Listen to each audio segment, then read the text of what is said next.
Hi, boys and girls. We're getting ready to start chapter 9 in The Thief of Always. And this chapter is called What Do You Dream?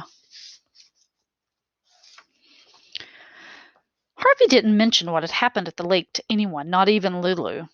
In part because he felt stupid for falling in, and in part because the house tried so hard to please him in the days that followed that he almost forgot about the accident entirely.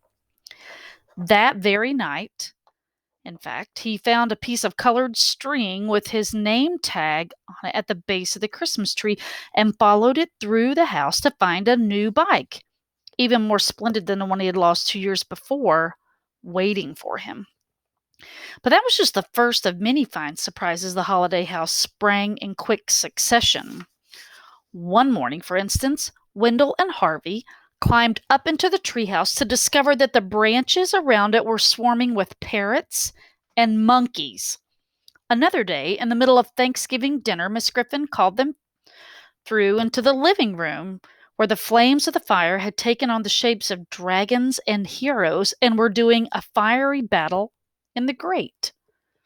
And in the heat of one lazy afternoon, Harvey was wakened from a doze by a chorus of shouts and found a troupe of mechanical acrobats performing clockwork-defying feats on the lawn. The greatest surprise, however, began with the appearance of one of Rictus's siblings. "My name is Jive," he said, stepping out of the early evening murk at the top of the stairs. Every muscle in his body seemed to be in motion, ticks, jigs, and jitterings that had wasted him away until he barely cast a shadow. Even his hair, which was a mass of oiled curls, seemed to hear some crazed rhythm. It writhed on his scalp in a knotted frenzy. "Brother Rictus sent me along to see how you're doing," he said, his tone succulent. "I am doing fine," Harvey replied. "Did you say Brother Rictus?" "We're from the same brood, loosely speaking," Jive said. "I hope you call your folks now and then."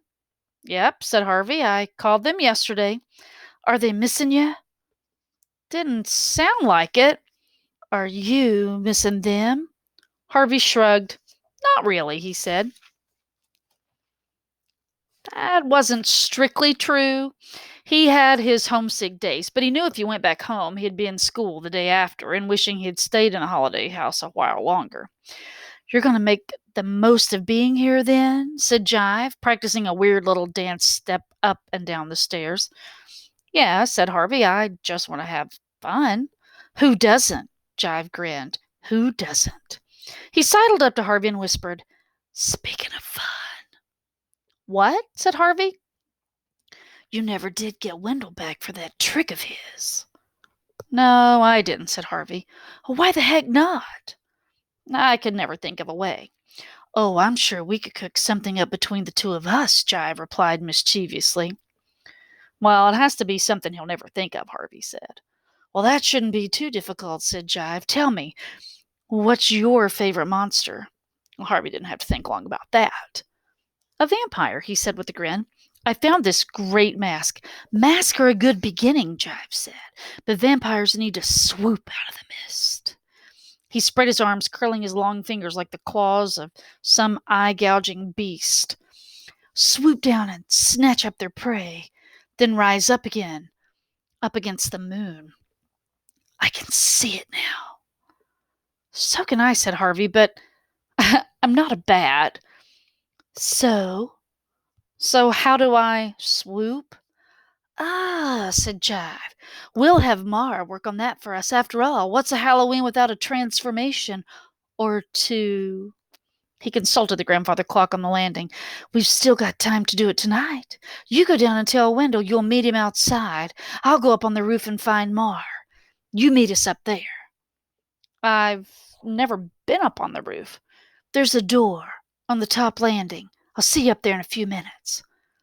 "I'll have to get my mask and coat and stuff." "You won't need a mask tonight," Jive said. "Trust me.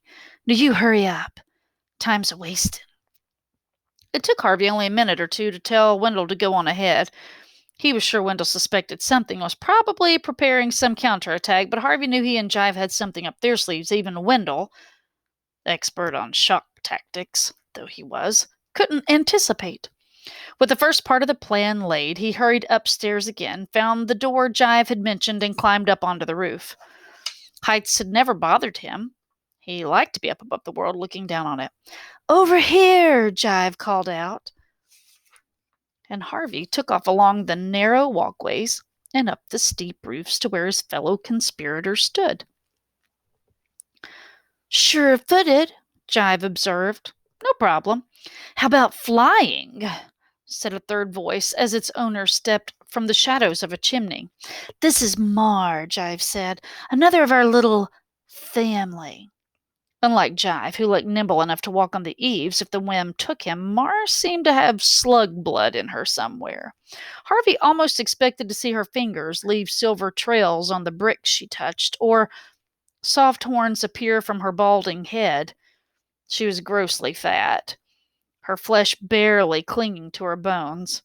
Wherever it could, around her mouth and eyes, at her neck and wrist, it collapsed in clammy folds. She reached out and poked Harvey. "I said, what about flying?" "Well, what about it?" Harvey said, pushing her hand away. "Done much?" "I flew to Florida once." "She doesn't mean in a plane," Jive told him. "Oh." "In dreams, maybe," said Mar. "Oh, yeah, I dream about flying." "That's good," Mar replied, grinning with satisfaction. She had not a single tooth in her mouth. Harvey stared at the empty maw in disgust. "You're wondering where they've gone, aren't you?" she said to Harvey. "Go on. Admit it." Harvey shrugged. "Well, yes, I am." "Karna took them, the thieving brute. I had fine teeth, beautiful teeth." "Who's Karna?" Harvey wanted to know.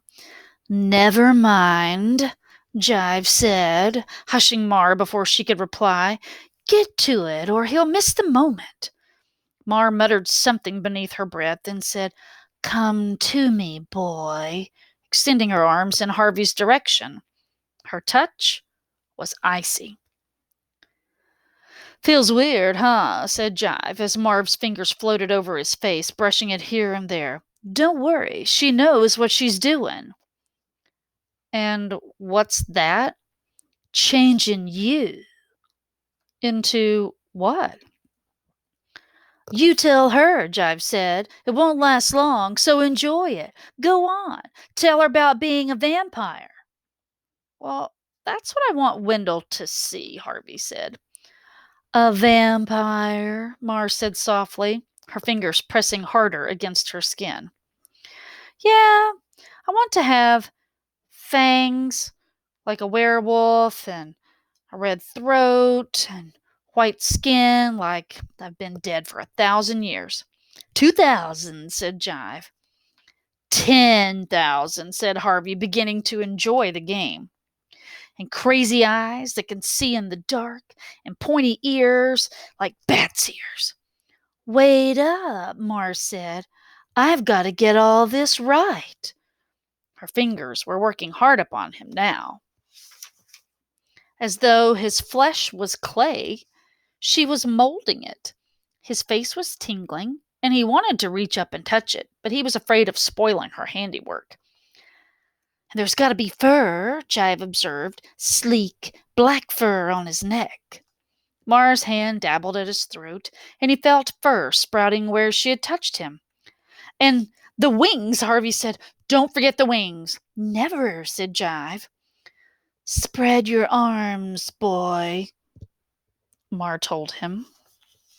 He did so, and she ran her hands along them, smiling now. "It's good," she said. "It's good." He looked down at himself, and to his astonishment he found his fingers were gnarled and sharp, and leathery flaps were hanging from his arms. The wind gusted against them, threatening to carry him off the roof then and there. "You know you're playing a dangerous game, don't you?" Mar said as she stood back to admire her handiwork. "You'll either break your head or scare the life out of your friend Wendell. or both? He won't fall, woman. He's got the knack of this. I can tell just by looking at him. He peered at Harvey with his squinty eyes. Wouldn't be surprised if you weren't a vampire in another life, boy. Vampires don't have lives, Harvey said. The words more difficult to say with a mouthful of fangs. They live forever. That's right, Jive said, snapping his fingers. So they do. So they do. Well, I'm finished, said Mar. You can get going, boy.